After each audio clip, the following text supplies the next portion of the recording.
បងព្រមតាមគ្រប់យ៉ាងបើល្អសម្រាប់អូនតើក្តីស្រឡាញ់នេះរំខានចិត្តអូនទេដើរតួបនតបនសំចង់ចាញ់ចង់ឆាតួឯកេស៊ូទៀតទេបើដំឡៃស្មាសូ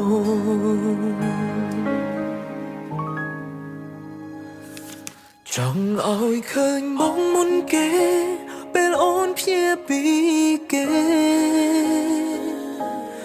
បងអាចនឹងវង្វេងបើពួរយើងប្រែផ្សេងតើសល់ពេលប៉ុណ្ណាបើ